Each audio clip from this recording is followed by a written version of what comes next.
It's great to have you here for this episode. Today we're diving into something that affects millions in South Asia: trade and how countries work together to make it easier. Yeah, it's fascinating how countries try to break down barriers to trade. So, we're talking about SAFTA, the South Asian Free Trade Area. It's a big deal for 8 countries: Bangladesh, Maldives, Bhutan, Pakistan, Afghanistan, Nepal, India, and Sri Lanka.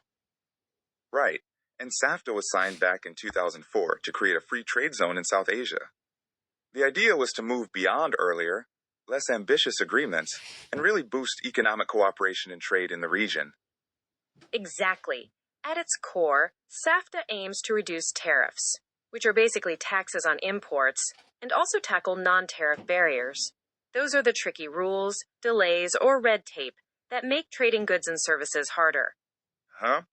And the goal is to encourage medium and long-term trade contracts so countries don't just trade once but build ongoing economic ties. So what are the main objectives? Well, SAFTA wants to remove trade barriers and make it easier for goods to cross borders. It also promotes fair competition and tries to make sure all countries benefit fairly, especially since some are less developed. Yeah, and it sets up mechanisms to implement the agreement and resolve disputes.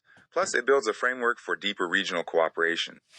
One thing I find interesting is the principle of reciprocity and mutual benefit. But they also recognize that less developed countries need special support, so they get preferential treatment without having to give the same back.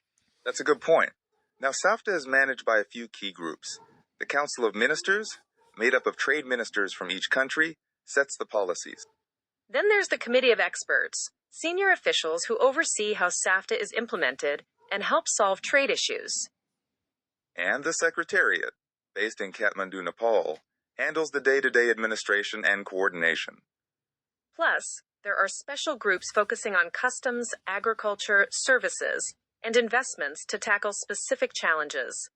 When it comes to cooperation, SAFTA covers a lot: trade in goods like textiles, agriculture, pharmaceuticals, and automobiles. And trade in services, too. Think tourism, banking, healthcare, and IT. Service providers can operate across borders, which really helps boost the economy. Investment is another big area. SAFTA encourages people to invest in different countries and aims to protect those investors. Customs cooperation is key as well. They work to simplify procedures and improve border infrastructure to speed up trade. And trade facilitation, reducing paperwork, increasing transparency, and using digital tools to make cross-border trade smoother. Agriculture gets special attention too, with countries sharing best practices and working to boost productivity. So what are the benefits? Well, SAFTA opens up a larger regional market, giving countries more trade opportunities.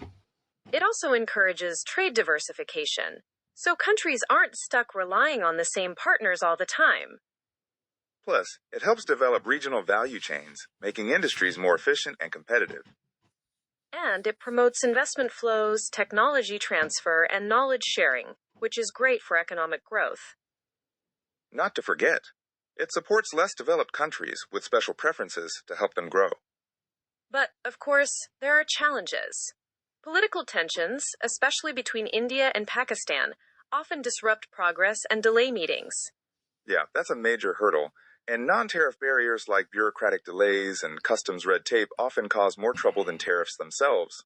Poor infrastructure and connectivity also make it hard to move goods smoothly across borders.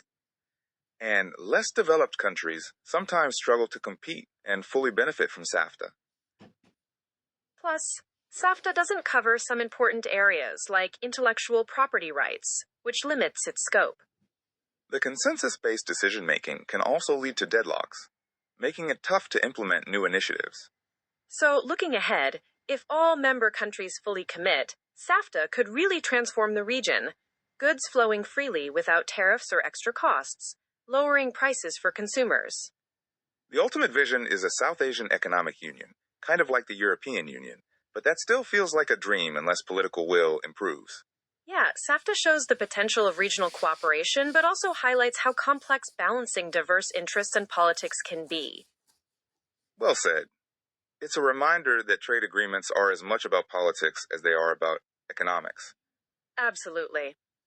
Thanks for joining this conversation. There's a lot to watch with SAFTA in the coming years. Definitely. Until next time.